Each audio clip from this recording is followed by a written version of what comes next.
to an inside job. It's going to be a series on addiction. This is the second episode. I want to thank LA TV once again.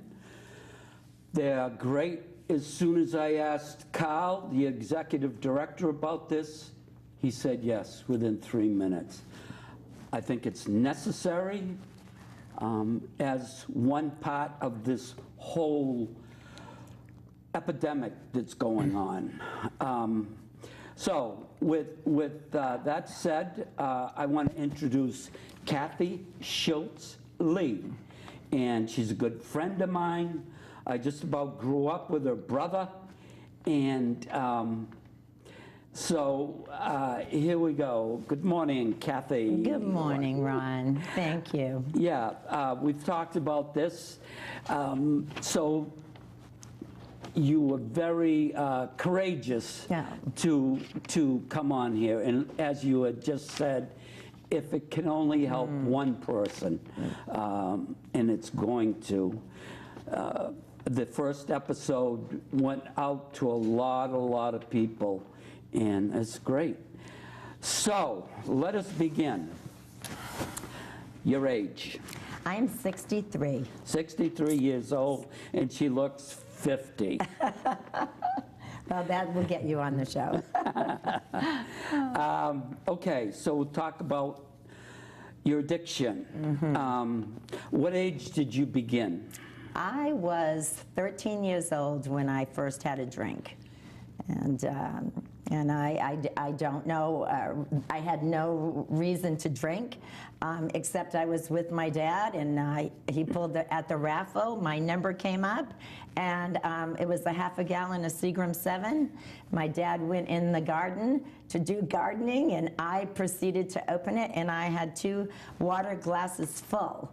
That's a lot when you're 13. Yeah. And I got really sick and really drunk, and never have drank Seagram 7 again. That's the only good thing that came out of that. And you were all by yourself drinking? I was alone in the kitchen, and my sister was in the living room with her boyfriend at the time. Okay. And yeah, it was the dumbest thing I had done, but I did it. Don't know why, I just did it. My parents don't drink. Did you like it? No, I didn't like how I felt at all. I mean, I felt so different and sick, but I drank again, when I was 16. 16? Yeah. So but you didn't drink for 3 years? Oh, no, I didn't drink a lot ever in high school. I was too scared of my mom. Yeah. Yeah, she petrified me, so Yeah. no, I did all my drinking, actually, when I left New England and went to California. Okay. And I was in my 20s then. All right. So, yeah. Good. Yeah. So you started with alcohol? I did. Okay. And I smoked pot, a couple times. Never really liked it. I just didn't like the feeling. It made me too uncomfortable. I didn't want to go outside. I felt stupid, and all I did was laugh. Yeah. So I did that anyway, easy. So I really just didn't love it, but I did find other things that I liked. Yes. All right. We'll proceed. Right. How old were you when you knew you had a problem? Well, I always thought there was something different with me. I knew when I started drinking wine that I loved it. I loved it, and I knew if I drank too much of it, I would act different than I normally would, and maybe embarrass myself and probably the person I was with. So I kind of watched my amount of drinking, and then there was a time after when I hit my 40s. And my life just went to hell, sort of, excuse me, but it did. And I just really couldn't stop at that point. So what age do you think when you knew you had a problem? I knew I had a problem, I'd say, in my late 30s. I mean, I thought about it to myself many times. I wasn't going to admit it, but I knew that I definitely probably should address it, but I just wasn't ready to. Okay. All right. Reason for getting sober and clean? My main reason was my 3 sons. There was no doubt in my mind at that point that I had to do something drastic, and they meant more to me than anything. And my life had fallen apart enough, and their life was falling apart. And as a mother, there's no bigger pain in the world than seeing your own children being hurt by not only what I was doing, but I couldn't, at that point, I knew I had to jump in with 2 feet and head first and try to help my children. And I think I was too late, I really, really do. At that point, I was divorced. It was ugly, and my life had turned from being on top of the world to just wanting to crawl in the sand. And I couldn't do that anymore because I was responsible as a mother, and I loved my children enough where I would have done anything, And like I don't know if I mentioned, but I have 3 sons, and What's the ages, Kathy? right now their ages, 36, Eric is 36, Bryce is 32, he was 32 in March, and Kurt is 28. Okay. But when this all when it was, started? when it was happening, how old the children were? They were a lot younger than I knew. Like I was blinded. I wasn't, but I didn't want to believe it. I was very lucky to be financially all set, and I kind of abused it and gave them money when I should have said no, because apparently they were doing whatever the heck they wanted, and I was a little selfish at this point, and they just went wild. California is a great place to do it, and they did, and they were like the rich little kids, and they abused it a lot. And they were, I found out that my youngest was 11, or even maybe earlier when he first got high. And his brothers did that. They got him high. And On what? I guess it must have been crystal meth. Oh. Yeah, I mean, first of all, they all, and I did ask my middle son last night if it was all right if I mentioned his name, and he said by all means. So Bryce did say that pot, he thinks, does lead to other things, and they all started with pot. Yeah, and then it progressed fast, I guess, for them, and they all became, junkies and addicted to crystal meth. At what age did, let's move on a little with the prison and all that. Okay. It's important, it I is. believe, that we Yeah. talk about this. Okay, all my sons actually got in trouble at one point. My oldest son got in the least amount of trouble. I don't know if he was the least amount addicted, but I think he might have been a little older and wiser. And he got out of trouble. He only went to jail for 1 night. And my middle son, because of his addiction, was so heavy and expensive. And my youngest son, Kurt, was with his brother a lot. And so that they drove together, I guess. And I believe Bryce's first arrest happened when he was 16. He got in trouble at 16, maybe even 15. He started acting out, and I didn't understand why. He seemed angry, but I found out that they all were very young, and the first time Bryce was seriously arrested, he was 18, and Kurt was with him, and Kurt was 16. And Bryce got arrested for stealing and a terrible amount of stuff, because he almost got 25 to life, and he did get 8 years in prison, in federal prison, and he's been to many places in California. And my youngest son, because he was with him, got 3 years. So that's every mother's dream. And you had just explained to me what it was like for you to see them before they were going. Oh, well, I was living on the East Coast at the time. I had moved back here because I had I couldn't take any more of it. I had spent so much money on attorneys, and any rehab I put them in, they would leave and just get high anyway. So I kind of gave up. And then, unfortunately, I think stress does this to you.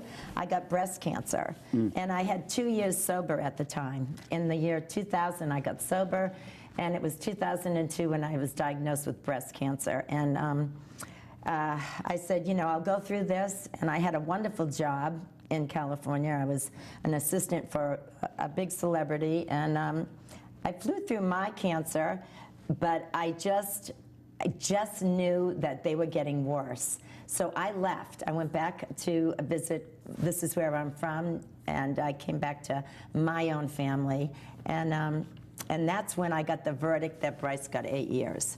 And, you know, I'll never forget it. I just kind of fell on the floor. It was so heart-wrenching. And, you know, I knew I needed to go back and say goodbye to them. So I flew back to Los Angeles. I wanted to be there when they had the verdict and in Van Nuys court, and I was there, and I'll just never forget it, you know, to see my 2 sons come out, handsome, handsome kids, did wonderful in school up until the point of the drugs, and they're shackled and handcuffed to each other. I mean, it was beyond words. Yeah. I just stood there and went, oh my God. You know, it was so surreal, and like I said, if I can just help one person maybe today and let them know that never give up, you know, don't lose hope on your children, and don't give up on yourself, you know. I mean, you know, the one thing about this disease is that you beat yourself up for so long, and it's wonderful because I'm in the program and I've been in it for a very long time, and it saved my life. I mean, literally saved my life. Not only did it get me through the 8 years of doing the best I could with letters and trying to make Bryce comfortable where he was, and he used in jail many times. I had to send money when he said that if it wasn't paid that he would be killed. I mean, anyway, you know, I just kept going to meetings, and I kept talking to people that gave me enough support so I could get through another day. You know, I was blessed. I have a very good support system here. My mother was an incredible shoulder for me to lean on, and I have a great sister who has never left my children's side ever. She has helped them probably more than she even knows. Judy is brilliant, and she's a teacher, and she's an RN, and I'm just so proud of her. And she just never had children of her own, so she kind of adopted all her nieces and nephews. And because of me being single, my sister and I have always been so close that, well, I don't know what I would have done without her, to be honest with you. And I have a brother that's great.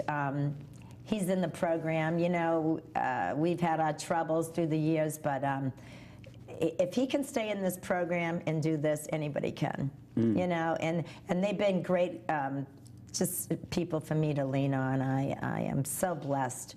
I really am, with friends like you, and what a gift, you know. I mean, as bad as it all is, it all works out. You know, I believe in God. I do. And there's a higher power that has helped me through everything. You know, I mean, I've had a lot of things happen, but everyone does, you know.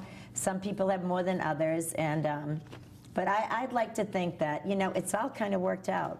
You know, Bryce just got out of a great rehab, and now is working there and is doing really well.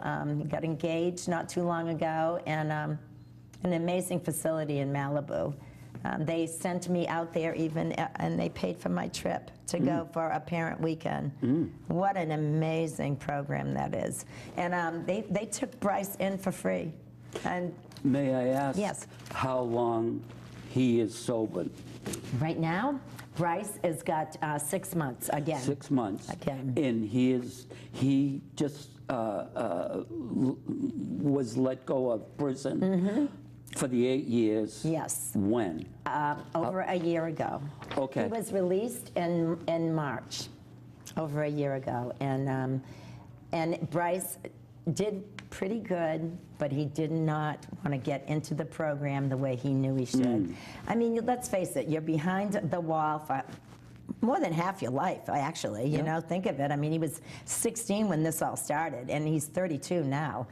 So he celebrated a year at home. I mean, this is actually Bryce's first year he's been home for Christmas and Mother's Day and Thanksgiving in like 10 years. You know, that he's a young kid. So, you know, they say when you start using, your brain kind of stays at that age. So Bryce is virtually only like 19. Yeah. You know, kind of acts it sometimes, but he's doing a lot better. He's a great guy, very bright. And, you know, I know if I wasn't in this program, I just want to say that it's very important that none of my kids, I don't think, would be alive. I really, really don't. Yeah. Because if I didn't give them the strength that mothers give their children, and it's a bond that we have with our children, especially, I think, a son to a mother. There's something special about it. And because I was divorced when my youngest son was 1 year old, Mickey left the house. And that was really hard on my children. You know, it was a very tough time, and I held on to them really tight. And sometimes you just, instead of like letting them grow and develop into young men, you know, one thing I do want to say to you is don't be your children's friend. Like I really, you know, there was a time when I wanted to be their friend. They didn't need a friend as a mother. They needed a mother.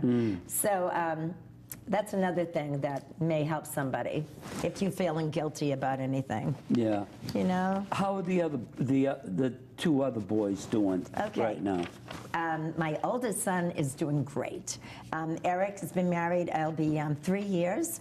And he just had a son, a beautiful little boy. Mason was born Christmas Eve morning. And so he's going to be 5 months. And Bryce just got engaged, and that was wonderful when I was out there visiting. And Kurt, my youngest son, has been married a year, and he's doing great. He doesn't use any drugs at all. He's married to a girl that just would never put up with it. But you know, I'm like I said, I'm blessed. I have 2 wonderful daughter-in-laws and another good one on the way, it looks like. So I mean, you know, how wonderful is my life now compared to what I felt like, you know, 10 years ago. Yeah. The other 2 boys, do they attend AA or NA? Eric did for a while, but Eric is a very strong person, and he dove himself into a lot of work. He works for his father's company, and he's very busy, and then he got this wonderful girlfriend that has never done, I don't think she's ever even been drunk in her life, never mind drugs. So, you know, and they're very into sports, my kids, you know, so they've been very blessed with a father that's been able to do a lot of great things with them, and so they've had a really good life.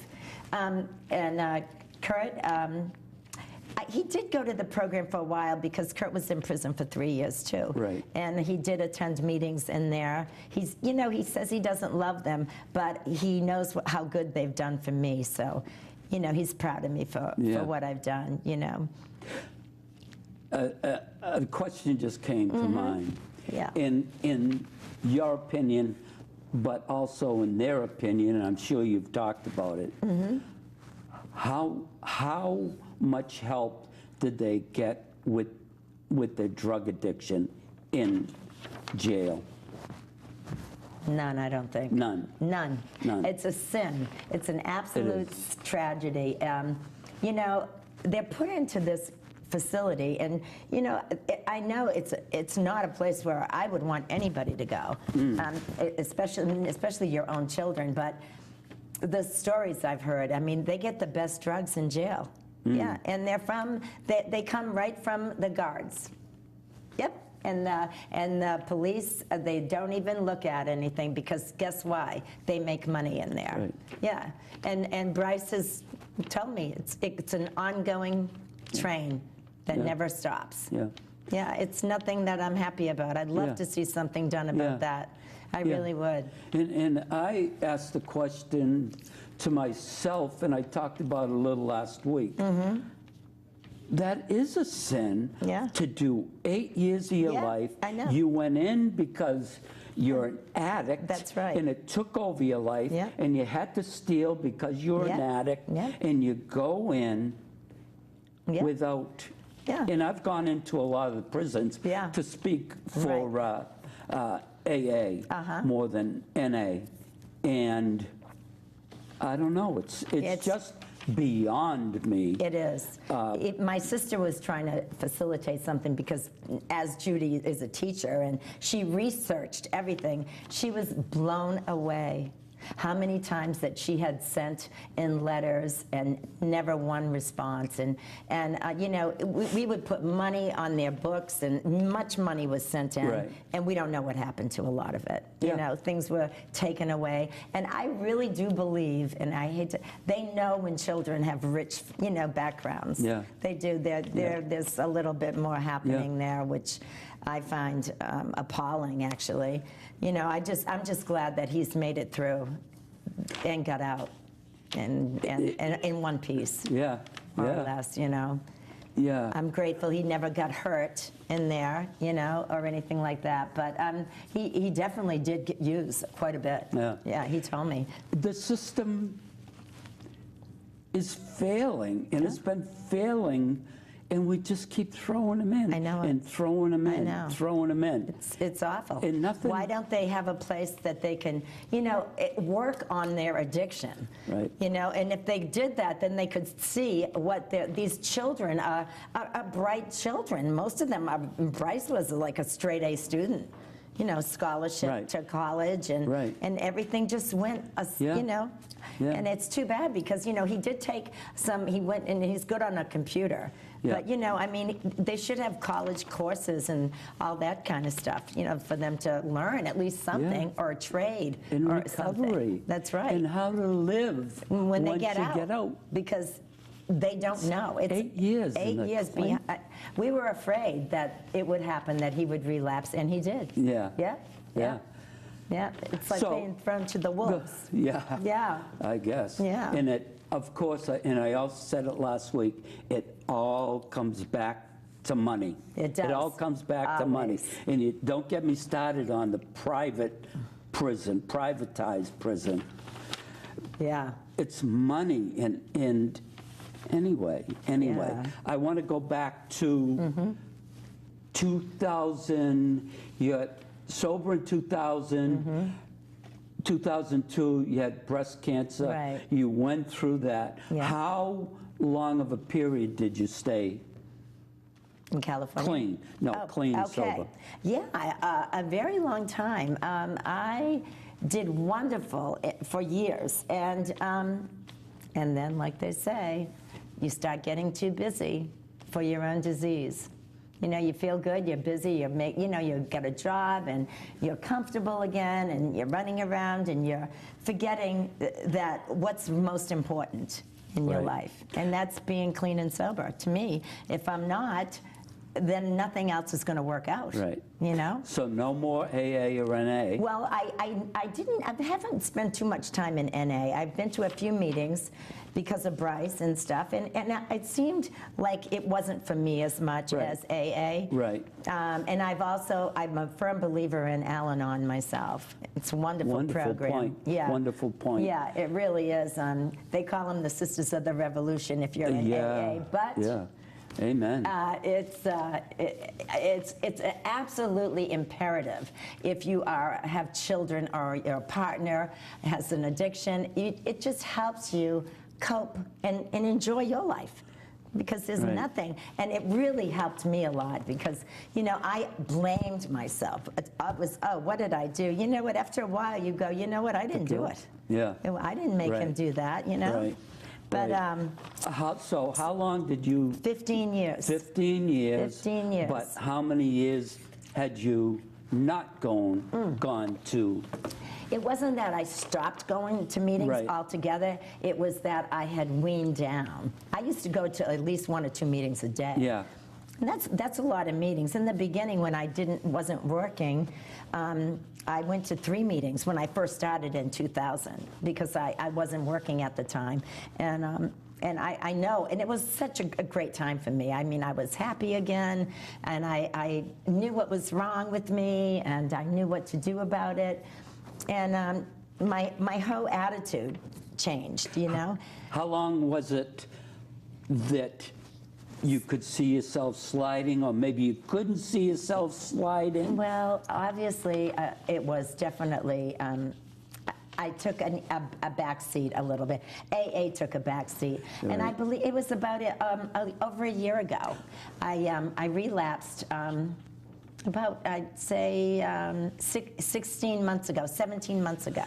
And that was after the 15 years. Yes. Yep. And you picked up a Yep. substance, and, it is, we've talked about it before, but it is for you, it's the booze, Yep. but it's also, and I believe you said you like the ups, the speed. Yes, I do. The Coke. Yes. Yes. I liked speed. Actually, you know, it was big years ago in the 70s. There was speed was everywhere, and I worked for. I'm a dental assistant, and I did that for 15 years. And I also was a cocktail waitress. So you're working in the morning and you're working at night, and your boyfriend owns the place, and you go out after because you're young, you know. So I needed something to keep me going, and I don't know if anyone knows, but there, you know, Crossroads were real big in those times. Yeah.